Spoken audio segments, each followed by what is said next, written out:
Hey guys, it's Jeremy here at Metal Music Meltdown, back with another video. What for today, guys, is the last installment of my top 10 band members, if you will. I've already created my top 10 hard rock male vocalist, top 10 metal male vocalist, top 10 female hard rock vocalist, and top 10 female metal vocalist. And I've done my top 10 rock slash metal guitarist and rock slash metal drummers. So I wanted to finish off the series doing bass players. Obviously, bass players don't get enough love. They're definitely a crucial part to any band, and they definitely add to that bottom end in the percussion section. And I just wanted to quickly throw together a list of my top 10 bassists that I really enjoy and have been part of bands that I really like and I think really add not only to the band with the bass playing, but also either songwriting or maybe they're the founder of the band or, they add other elements to the band. So number 10 might not be the most obvious choice people might think of, but I went with Paul McCartney. He played bass for the Beatles, obviously, but in the late 60s, when they got more experimental in their catalog, he really created some really cool bass sounds and bass lines to really give that psychedelic kind of feel to their music. And of course, he was a monster songwriter in the band and one of the greatest songwriters of all time. And I had to make my list for bass players. He's just so influential and just a really good artist. Number 9, I went with Chris Squire from the band Yes, progressive rock band Yes. He did bass and backing vocals.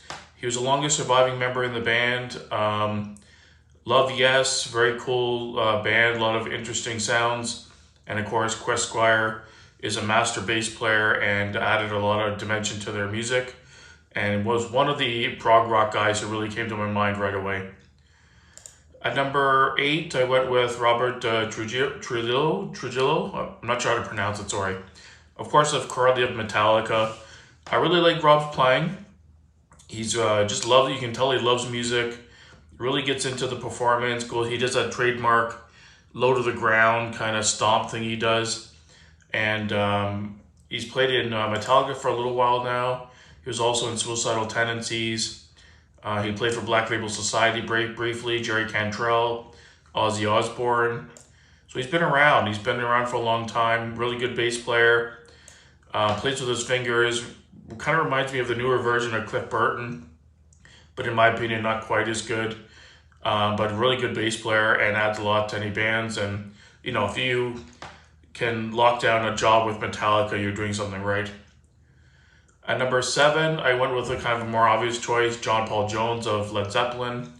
Led Zeppelin was always one of those bands where no band members were replaceable. They're all top of their game in everything they do. And John Paul Jones was a crazy good bass player, along with Bonham, creating one of the best percussion teams in all of hard rock history. And kind of an obvious choice, but had to make my list. Another one that a lot of people would probably definitely have on their list would be Cliff Burton. Unfortunately, he died way too young at age 24.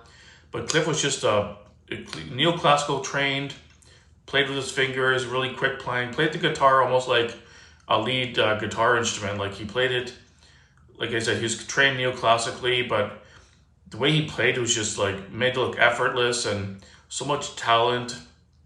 And his guitar sound on those early Metallica albums are legendary. And it would have been so crazy just to see what he would have done and how maybe Metallica's sound would have been different if he was still around.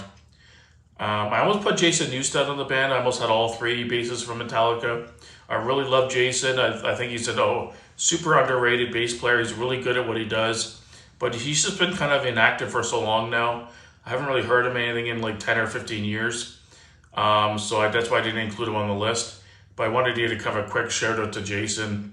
He's a really good player and deserves a lot of credit. Really good guy.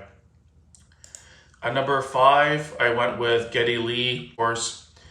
Trio, creating that bombastic sound with only 3 guys is impressive enough as it is. But Geddy's just a crazy good bass player. Like some people complain about his vocals, saying it's too high pitch or whatever. But his bass playing is top tier, really talented musician, good songwriter. He also plays piano and keyboards and stuff as well. Multi-talented guy, and I can't imagine anyone else playing bass for Rush. Like, he's really good. Number 4, I went with Steve DiGiorgio, another metal guy that came to my mind kind of right away. He's been in Sadists, Autopsy, Death, Testament, Iced Earth, just playing like live shows and stuff. But he's been around and played in a lot of really cool bands. And I'm not surprised, because if he's available, what band wouldn't want Steve in their band? Again, just a top tier bass player and a really, really good player. Number 3, of course, I had to have Geezer Butler of Black Sabbath, creating that doomy bottom end of their early sound. He's their primary lyricist as well, so he writes all the lyrics.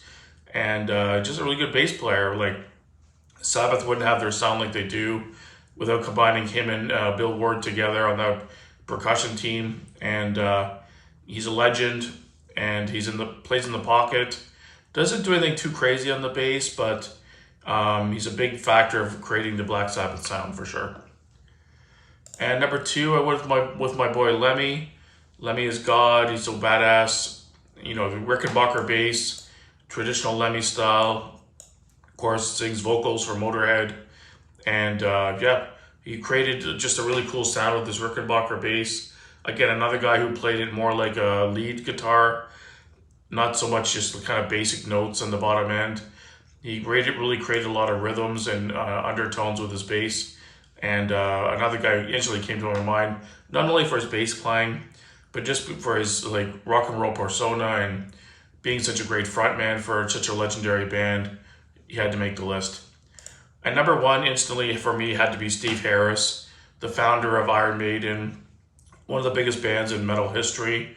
Really good bass players, really good showmanship on stage, writes a lot of the music. Like, he's Steve Harris, like, he's the best. So for me, it was an easy number 1. I couldn't really think of anyone else to put at number 1, to be honest. So let me know down below, guys, who your top bass players would be. I'm sure there's a ton I left out, but these are the ones I kind of came up with. And yeah, that's pretty much it for this series. Well, let me just know what your favorite bass players would be. And thanks for watching, guys, and keep it metal.